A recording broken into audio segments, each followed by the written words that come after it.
Have you ever felt a strange heaviness? Not just in your body, but in your spirit. Something feels off. Your mind is fogged. Your joy is stolen.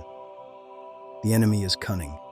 He knows if he cannot reach your spirit directly, he will weaken the temple that holds it, your body. We forget that we are both spirit and flesh.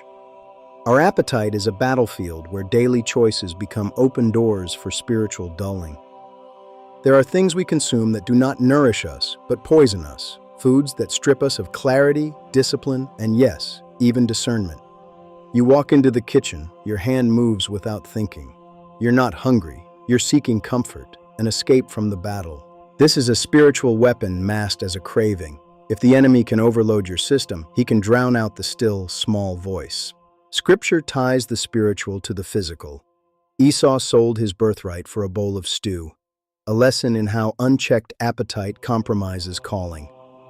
Today, the enemy whispers inconvenience.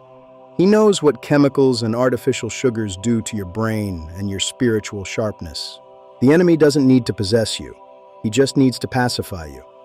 He fills your body with noise so you can't hear the spirit. It's a cycle, a blood sugar spike, then a crash. Your energy drops, your emotions destabilize, and your willpower weakens. You find it harder to focus on the word. You question your connection to God, but you don't trace it back to your plate. This is why fasting is so powerful. It reclaims the temple. It's not punishment, it's authority. It silences the cravings. The enemy wants you numb and reactive. A tired Christian doesn't fight. A tired Christian doesn't discern the counterfeit from the holy. Appetite is the entry point. What you feed grows, and what you starve dies. You cannot feast on junk and expect clarity from heaven. There are foods that do more than damage the body. They touch something deeper. They are spiritual traps wrapped in shiny labels. He offers comfort, and these foods become a false refuge. You reach for dopamine instead of discernment. It's about the stewardship of the temple. These spiritual traps desecrate that temple through years of quiet decay.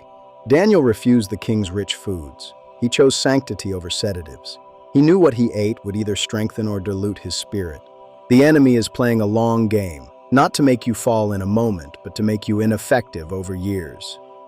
But there is a pathway to freedom. Aligning your physical choices with spiritual truth restores your power and connection to God. God's presence doesn't just fall anywhere, it falls on prepared places. When the vessel is yielded, He fills it. When you take dominion over your body, authority returns. Clarity sharpens, the spirit leads, and the body follows. Obedience rewires your hunger. You begin to long for righteousness, for purity, for the things of the Spirit. Cleanse your temple. Prepare the altar. Your body is not separate from your journey. It is the instrument of your faith. Walk in freedom. Walk in clarity. Walk in authority.